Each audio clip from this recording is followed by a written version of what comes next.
We have another very interesting question. Partial fractions हैं, फिर binomial expansion x square तक। Partial fraction में बड़ा ज़रूरी है अंडरस्टैंड करना कि जो डिनोमिनेटर में लिखा जा रहा है ये हर ब्रैकेट जो है इसके साथ ऊपर ए बी या सी आ जाता है। अब वो बहुत another thing that need to notice over here इसके यहाँ पे देखो होल स्क्वायर है। जब होल स्क्वायर हो तो सिर्फ ऊपर सी लिखा जाता है। Had it been 2 - x square, x के बिल्कुल साथ स्क्वायर होता जैसा ये लिखा हुआ है, तो फिर बी एक्स प्लस सी या whatever you were introducing up there would have not been a b and c, would have been a b x plus c। अभी हमने इसको सिर्फ c लिखना है, ये यूँ क्यों, क्योंकि होल स्क्वायर्ड है। ठीक है, x के बिल्कुल साथ स्क्वायर नहीं लिखा हुआ। अब एलसीएम लेना है, इसको शॉर्टकट्स वगैरह नहीं लगानी, वो कन्फ्यूजन हो जाती है। एलसीएम इसका क्या है, 1 - x and 2 - x whole squared. Shortcut से यहाँ पे काम ख़राब होता है। मैं भी आगे आपको दिखाऊंगा किस तरह काम ख़राब होता है। तो ये लेफ्ट हैंड साइड लिख दी, इसके नीचे डिनोमिनेटर लिख दिया।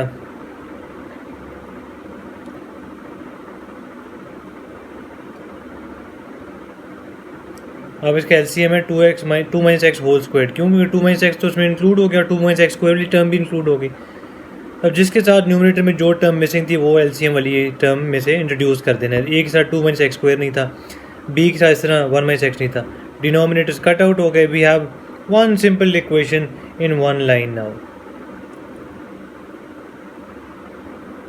अब आपने क्या करना है, बारी बारी x की वैल्यू ऐसी चूज़ करनी है कि जिसके बाद आप a b या c को रिड्यूस कर सको, ख़त्म कर सको। तो हम n1 अगर चूज़ करें तो b भी ख़त्म हो जाएगा, c भी ख़त्म हो जाएगा। जहाँ जहाँ x है वहाँ x की वैल्यू 1 डाल दें and you will end up with the value of a। Let's solve this and let's see what we gate.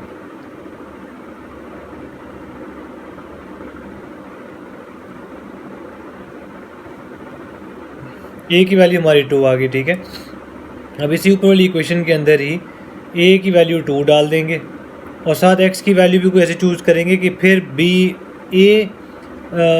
या c में से कोई एक वैल्यू, एक टर्म ख़त्म हो जाए। तो हम ये चूज़ कर लेते हैं, x की वैल्यू 2, इससे a भी ख़त्म हो जाएगा और हमारे b भी ख़त्म हो जाएगा, तो फिर c सॉल्व कर लेंगे। ये ज़ीरो मैं क्यों लिख रहा हूँ कि भाई ये पूरी एक्सप्रेशन ज़ीरो हो जाएगी जहाँ पे मैं ज़ीरो लिख के एरो लगा रहा हूँ।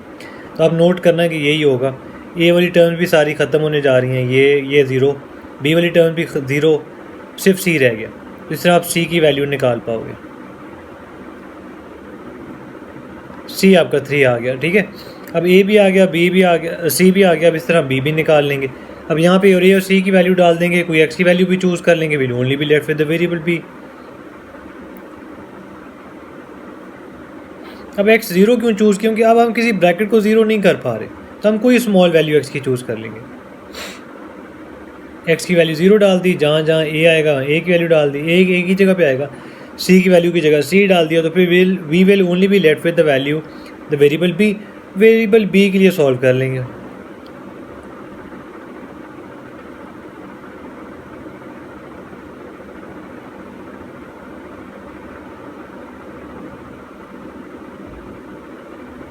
यहाँ से जनाब आपका वैल्यू आ गई b की, b comes out to be excuse me, b comes out to be -1। a b और c आ गया। अब याद है ये ऊपर पार्शियल फ्रैक्शन में लिखा था, रिमेंबर इसमें bx प्लस c या cx प्लस d नहीं लिख रहे। क्यों, क्योंकि 2 - x होल स्क्वायर है, x के साथ स्क्वायर की टर्म नहीं है, पूरी ब्रैकेट के ऊपर स्क्वायर है। bx प्लस c तब इंट्रोड्यूस करते हैं जब x के साथ स्क्वायर्ड हो, ये तो पूरी ब्रैकेट के ऊपर स्क्वायर है तो सिर्फ c लिखा है। अब जहाँ a b और c था वहाँ पे उनकी वैल्यूज़ डाल दी and that is partial fractions for you. हमने एक एक्सप्रेशन को पकड़ा और उसको डिवाइड को तोड़ के पार्शियल फ्रैक्शन में, उसके पार्ट्स में, फ्रैक्शन में लिख दिया। अब x स्क्वायर तक एक्सपैंड करना है, expansion of x square in ascending powers of x up till x square. तो आपने यही जो आंसर आया है ना, इसी आंसर को ऐसे टर्म में लिख रहे हैं कि डिनोमिनेटर न्यूमरेटर में लिख देना है। 2 - x raised to power -1, 2 - x raised to power -2, सारी वैल्यू डिनोमिनेटर्स वाली ऊपर ले आए और उसके साथ पावर नेगेटिव कर दी। क्यों, क्योंकि अब हमने वो फॉर्मूला लगाना है 1 + x raised to power n। तो part 1 working, part 2 working, part 3 working, बारी बारी डिवाइड करके इनकी वर्किंग कर लेनी है। What do I mean by working? This is where you apply the binomial expansion formula, which is 1 + x raised to power n, है ना।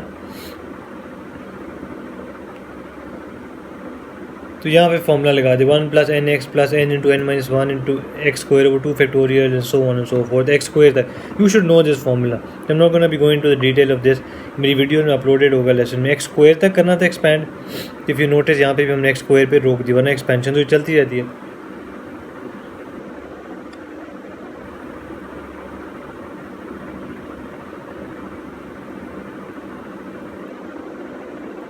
वैसे मैंने आपको वीडियो के स्टार्ट में कहा था कि बहुत ज़रूरी है कि आप नाइस और नीट लिखो और बड़ा ख्याल रखो कि आपको प्लस माइनस का साइन का इशू तो नहीं है. मैं भी आपको एक गलती करके इसमें दिखाता हूँ कि कितना बड़ा एंड पे आंसर में डिफरेंस आता है, कितने स्टेप्स पे उसका असर होता है एक प्लस या माइनस के साइन का, स्पेशली बायनोमियल एक्सपेंशन या पार्शियल फ्रैक्शन में. अब इसमें एक चीज़ नोट करो कि हमारा फॉर्मूला 1 + x⁴n में लगता है. तो पहली वैल्यू 1 नहीं है, 2 है. इसको 2 को चेंज करना है टू 1 इस फॉर्मेट में. ठीक है, ये 1 - x⁴n, तो आपने 2 कॉमन ले लेना है. ऑटोमेटिकली पहला नंबर 1 हो जाएगा. 1 - x/2 (-1). अब ये -1 भी नोट करो, ब्रैकेट लगानी है. दोनों 2 और 1 - x/2 के पावर ही -1 है, तो 2 (-1) 1/2 हो जाएगा. अब इस पर आप फॉर्मूला लगाओ जो रिमेनिंग 1 - x/2 (-1) है, और इसको एक्सपैंड कर दो.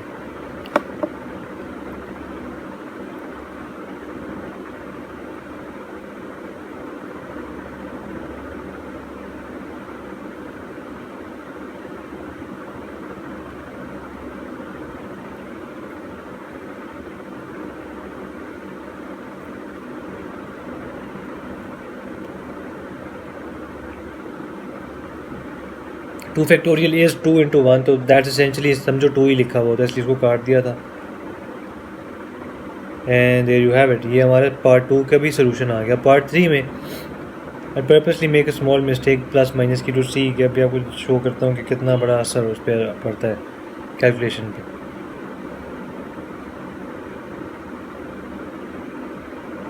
वंस अगेन 2 - x है, इसके फॉर्मेट गलत है, इसको आपने पहले 2 कॉमन लेना है, तो फिर अंदर 1 रह जाएगा.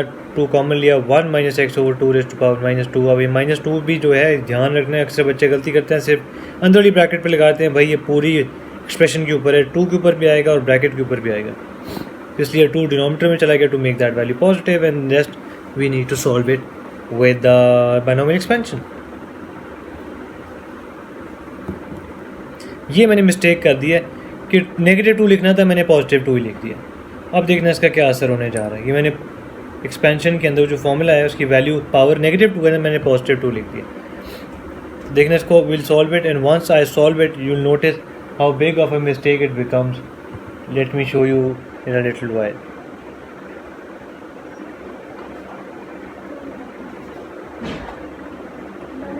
I'll simplify this. अब है पार्ट 1 की वर्किंग, आया पार्ट 2 की वर्किंग, आया पार्ट 3 की वर्किंग. अब ये मैं कॉपी करके नीचे ला रहा हूँ कि रिमेंबर हमने सिर्फ ब्रैकेट्स अंदर से चूज़ की थी जिनको एक्सपैंड किया था. अब उन ब्रैकेट्स पे बारी बारी हमने काम भी करना. तो मैंने ये सारी ब्रैकेट्स जो लाया हूँ, ठीक है. अब मैं जो एक्सपेंडेड फॉर्म्स लाया था उनके साथ जो नंबर्स मिसिंग थे, अब उनको एक साथ लिखूंगा ताकि मल्टीप्लाई कर सके. रिमेंबर 2 तो हमने इग्नोर किया था, ये 1 (-1) इग्नोर किया था, ये रेड में 3 लिखा हुआ है ब्रैकेट से बाहर, ये भी इग्नोर किया था. वो सारी चीज़ें इंट्रोड्यूस की, उनको एक्सपैंड की, मल्टीप्लाई किया. एक्सपैंड करने के बाद उनको हम कंप्रेस करेंगे, एक जगह पर इकट्ठा करेंगे. But we made some mistake in part 3 की working where I pointed it out. उसका अभी देखना आंसर पे कितना ज़्यादा फ़र्क पड़ने जा रहा है. उसके लिए हम क्या करेंगे कि we'll work on it and we'll fix that mistake. तो ए लेवल्स की वर्किंग के अंदर आपको अगर फिक्स करना पड़ जाए इतना बड़ा क्वेश्चन, तो that can cost you a lot of time. तो बड़े ही ध्यान से स्लोली ये क्वेश्चन करना, रिलैक्स करके अपना माइंड.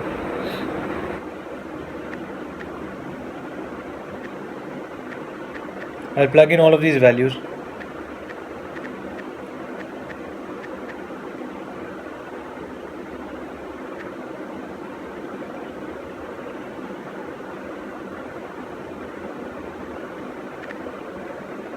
असेंडिंग पावर्स है ना, तो पहले आपने कांस्टेंट टर्म्स इंट्रोड्यूस करनी है, फिर एक्स वाली टर्म्स इंट्रोड्यूस करनी है, फिर एक्स स्क्वायर वाली टर्म्स इंट्रोड्यूस करनी है. इस तरह असेंडिंग पावर्स में क्वेश्चन सॉल्व होता है.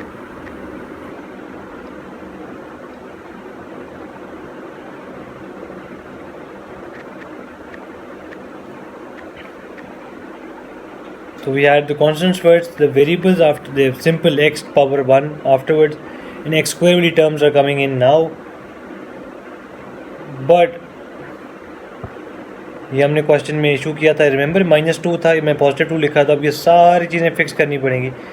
-2 की -2 -1 -3 हो जाएगा। That would lead to sign changing every step of the way. ये प्लस हो गया, 3 साथ आ गया, ये भी प्लस होगा, 3 साथ आएगा, so on and so forth. अब इसका टाइम वेस्ट होता है काफ़ी ज़्यादा when you need to find out, figure out कि यार कहाँ कहाँ गलती हुई है। This would become a +3, this would become a +3 which would big into a 9x²। And now इसको सॉल्व करते हैं, आप नोट करो तो x² का आंसर हमारा कम्प्लीटली डिफरेंट आएगा।